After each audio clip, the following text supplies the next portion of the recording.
بسم الله الرحمن الرحيم. الحمد لله رب العالمين، والصلاة والسلام على أشرف الأنبياء والمرسلين ومن تبعهم بإحسان إلى يوم الدين. أما بعد، محترم حاضرین گرامی، آج یہ درس میں ہم انشاءاللہ بیعت عقبہ ثانیہ کا کریں گے۔ اس سے پہلے پہلی بیعت کا بات ہوئی، اب یہ دوسری بیعت ہے جسے بیعت عقبہ ثانیہ کہتے ہیں۔ نبوت کا 13واں سال ہے، یعنی آپ کے نبی بنائے جانے کے 13 سال بیت چکے ہیں۔ 622 عیسوی کا زمانہ ہے۔ یہ صرف سے تقریباً 70 لوگ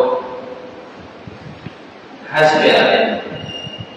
اور یہ اپنے مشرک قوم کے ساتھ آئے ہوئے ہیں۔ حج پہلے مشرکین بھی اپنے اعتبار سے کرتے تھے، تو مکے میں بھی مشرکین تھے، انہیں کے ساتھ یہ 70 لوگ بھی حج پہ آئے اور یہ سوچتے ہوئے آئے تھے کہ اللہ کے رسول صلی اللہ علیہ وسلم کو کب تک ایسے تنہا چھوڑا جائے گا، آپ مکے کی وادیوں میں کب تک ایسے گزرتے رہیں گے اور کیسے ان کی کھوپڑیں کھاتے رہیں گے اور کیسے اللہ کے رسول صلی اللہ علیہ وسلم ان پہاڑوں کے بیچ میں چکر کاٹتے رہیں گے۔ تو گویا کہ ان کی حسرت یہ تھی کہ اب زیادہ دن تک اللہ کے رسول صلی اللہ علیہ وسلم کو مکے میں نہیں رہنے دیں گے،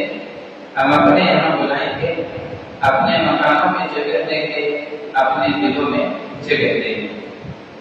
اللہ کے رسول صلی اللہ علیہ وسلم کو اس کی خبر ہوتی ہے اور ایک خفیہ میٹنگ ہوتی ہے 12 ذی الحجہ کو، یعنی جب حج مکمل ہو جاتا ہے 12 تاریخ، یہ مینا میں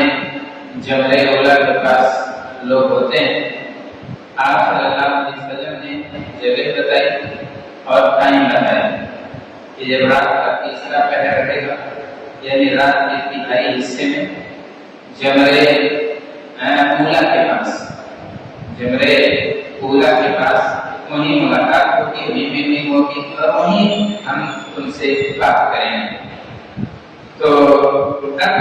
یہ میٹنگ بہت اہم ہوتی ہے، یہ رفتار زمانہ کا رخ موڑنے والی میٹنگ تھی۔ انصار کے قائد دیگر کعب بن مالک رضی اللہ عنہ خود یہ واقعہ بیان کرتے ہیں اور کہتے ہیں کہ آج کے لیے ہم لوگ نکلے تھے اور 12 ذی الحجہ کو ملاقات طے ہوئی تھی۔ میٹنگ کا ٹائم رات کا تیسرا پہر تھا اور حسب دستور ہم لوگ اپنے ہی ڈیروں میں اپنے ہی لوگوں کے بیچ میں تھے اور رات کو انہیں کے ساتھ سوئے بھی، اپنے لوگوں کے ساتھ ہم سوئے، کسی کو خبر نہیں ہونے دی تھی۔ اور جب طے شدہ وقت آ گیا اور طے شدہ بات آ گئی کہ 8 بجے رات کو اور اتنے بجے ملاقات کرنی ہے، تو ہم اپنے ڈیروں سے چپکے چپکے ڈر کے ایسے نکلے جیسے چڑیا سمٹ کے اپنے گھونسلے سے نکلتی ہے۔ نہایت خاموشی کے ساتھ ہم لوگ اپنے ڈیروں سے نکلے، ہماری تعداد 75 تھی، 73 مرد تھے اور 2 خواتین تھیں۔ پھر رسول اللہ صلی اللہ علیہ وسلم کچھ دیر کے بعد تشریف لائے۔ آپ کے ساتھ ایک شخصیت اور تھی، عباس ابن عبد المطلب، یہ آپ کے چچا تھے۔ مان تو نہیں لائے تھے لیکن اپنے بھتیجے کے معاملے میں شامل رہنا چاہتے تھے۔ وہ یہ جاننا چاہ رہے تھے کہ ہمارے بھتیجے کا جو صحابہ بننے والے ہیں تو ان کی نیتیں کیسی ہیں اور لوگ کیسے ہیں، اس کے بارے میں یہ جاننا چاہتے تھے۔ اب جب میٹنگ میں شامل ہونے والے افراد آ گئے، 75 لوگ، 73 مرد اور 2 خواتین آ گئے، آپ صلی اللہ علیہ وسلم آ گئے، آپ کے ساتھ آپ کے چچا آ گئے، تب وہاں دینی اور فوجی تعاون کو قطعی شکل دی جاتی ہے۔ فوجی تعاون کیونکہ مکے والوں کی مخالفت یا مکے والوں سے ٹکراؤ کی نوبت آ سکتی تھی، تو اس کے لیے خون بھی بہانا پڑ سکتا تھا، اس کے لیے قربانیاں بھی دینی پڑ سکتی تھی اور ضرورت پڑنے پر جان بھی دینی پڑ سکتی تھی۔ اس لیے یہ معاہدے ہوئے سب سے پہلے حضرت عباس رضی اللہ عنہ نے بات کی ابتدا کی اور کہا حضرت والو ہمارے اور محمد صلی اللہ علیہ وسلم کے تعلقات تم جانتے ہو، ہمارے درمیان ان کی حیثیت بھی پہچانتے ہو، اور اپنے شہر میں قوت کے ساتھ ہیں، عزت کے ساتھ ہیں، حفاظت کے ساتھ ہیں۔ ہم جب تک ہیں، جب تک ان کا گھرانہ ہے، تب تک ان کی جان کو کوئی خطرہ نہیں ہے، اور اگر تم انہیں اپنے ساتھ لے جانا چاہتے ہو یا یہ وہاں جانے پر مصر ہے اور تمہیں لگتا ہے کہ تم اپنا پیغام نبھا لو گے، اپنے مخالفین سے انہیں بچا لو گے، تب تو ٹھیک ہے، لیکن اگر یہ ہو کہ اپنے پاس لے جانے کے بعد ان کا ساتھ چھوڑ دو گے، یہاں باتیں لمبی ہو رہی ہیں لیکن وہاں پہنچنے کے بعد دوسری کی باتیں کرنے لگو گے، تو اچھے سے کان کھول کر سن لو، اگر ان کا ساتھ چھوڑنا ہے تو کل نہیں بلکہ آج ساتھ چھوڑ دو، آج نہیں بلکہ ابھی ساتھ چھوڑ دو، اور کہہ دو کہ ہم ان کی حمایت نہیں کر سکتے ہیں اور ان کی حفاظت نہیں کر پائیں گے۔ حضرت کعب کہتے ہیں کہ ہم نے کہا کہ عباس ہم نے آپ کی بات سن لی ہے، اب رسول پاک کو بھی بولنے دیجیے، اب ہم ان کی باتیں سننا چاہتے ہیں، یہ ہم سے کون سا معاملہ کرنا چاہتے ہیں اور کون سا عہد لینا چاہتے ہیں، انہیں بولنے دیجیے۔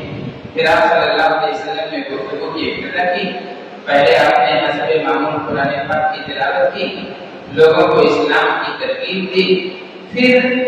ان شکوں پر، ان بنیادوں پر آپ صلی اللہ علیہ وسلم نے بیعت دی۔ پہلی چیز کی یا پہلا نقطہ تھا کہ چستی ہو یا سستی ہو، ہر حال میں بات سنو گے اور ہر حال میں اسے مانو گے۔ دوسرا نقطہ یہ تھا کہ چاہے تنگی ہو چاہے خوشحالی ہو، مال پہ غریب اٹھاؤ گے۔ محنت کی کمائی خرچ کرنا اتنا آسان نہیں ہوتا ہے، اپنے جگر کے ٹکڑوں پر بھی ماں آدمی نہیں لوٹا پاتا ہے، اپنی اولاد پر بھی پیسے نہیں خرچ کر پاتا ہے، لیکن اللہ کے رسول صلی اللہ علیہ وسلم پر مال نہایت ہی فراخ دلی کے ساتھ خرچ کیا ہے۔ تو یہ معاہدہ بھی تھا کہ ہر حال میں مال خرچ کریں گے اور بھلائی کا حکم دیں گے اور برائی سے روکیں گے۔ اللہ تعالیٰ کی راہ میں کسی ملامت کرنے والے کی ملامت کی کوئی پرواہ نہیں کریں گے۔ بہت بار ایسا ہوتا ہے کہ آدمی ہم بات اس لیے نہیں کہہ پاتا ہے کہ ڈر جاتا ہے کہ لوگ کیا کہیں گے، معاشرہ اور سماج کیا کہے گا، اس لیے آدمی پیچھے ہٹ جاتا ہے اور اسی روح پہ چل دیتا ہے جدھر ہوائیں ہوتی ہیں، اسی طرف چہرہ کر لیتا ہے جدھر کو ہوائیں چلتی ہیں۔ اس میں عافیت ہے، اس میں آسانیاں، جدھر لوگ جا رہے ہوں ادھر چپ چاپ چلتے رہیے، آپ کو کوئی تانا نہیں دے گا، آپ کی کوئی مخالفت نہیں کرے گا۔ لیکن جب آپ مخالف سمت میں چلنا چاہیں گے، جب آپ لوگوں کی اصلاح کرنے کی کوشش کریں گے، جب آپ نشاندہی کریں گے، جب آپ کسی کو روکیں گے، جب آپ کسی کو ٹوکیں گے، تب ٹکراؤ شروع ہوگا۔ تو آپ صلی اللہ علیہ وسلم نے یہ معاہدہ کیا کہ جب دعوت کا کام شروع ہوگا تو ملامت کی پرواہ نہیں کرنی ہے۔ ایسا نہیں ہے کہ ہمارا کوئی قریبی کھڑا ہو گیا ہماری مخاطب میں تو ہمارے پاؤں پیچھے ہٹ جائیں، کوئی ہمیں تانا دے رہا ہے تو ہم دل برداشتہ ہو جائیں۔ یہ لوگ اپنا کام کرتے رہیں گے اور تمہیں اپنا کام کرتے رہنا ہے۔ اور اس کے بعد آپ صلی اللہ علیہ وسلم نے عہد یہ بھی دیا کہ جب میں تمہارے پاس آ جاؤں گا تو جیسے تم اپنے بچوں کی حفاظت کرتے ہو اسی طرح سے میری حفاظت کرو۔ اپنے بچوں کی حفاظت آدمی اپنی جان کی پرواہ نہیں کرتا ہے، اپنے اہل و عیال کی حفاظت میں اپنا خون بھی بہا دیتا ہے، اپنی ساری چیزیں قربان کر دیتا ہے۔ آپ صلی اللہ علیہ وسلم نے کہا جیسے اپنے بچوں کی حفاظت کرتے ہو اسی طرح سے میری بھی حفاظت کے لیے تیار رہنا ہوگا۔ اس پر برہ ابن معروف رضی اللہ عنہ جنہوں نے کھڑے ہوئے اللہ کے رسول صلی اللہ علیہ وسلم کے ہاتھ کو تھاما اور نہایت ہی دلیری کے ساتھ جواب دیا، کہا اللہ کی قسم ہم آپ کی حفاظت ویسے ہی کریں گے جیسے اپنے بچوں کی حفاظت کرتے ہیں۔ ہم تو جنگ کے بیٹے یعنی ہتھیار ہمارا کھلونا ہم نے آنکھ کھولی یہ تیروں تفنگے کے پیچھے یہ ہتھیار جو ہیں یہ اسلحے ہیں یہ ہمارے کھلونے ہیں ہمیں لڑنے میں کوئی یاد نہیں ہے ہم اپنی جان ہتھیلی پر رکھ کر آپ کی دفاع کے لیے آپ کی حفاظت کے لیے ہر کسی سے ٹکرانے کے لیے تیار ہیں اور انہی باتوں پر اللہ کے رسول صلی اللہ علیہ وسلم کے ہاتھوں پر معاہدہ ہو جاتا ہے اور اسی معاہدے کو بیعت تعین کہتے ہیں جو کہ 75 مومنین اور رسول اللہ صلی اللہ علیہ وسلم اور آپ کے چچا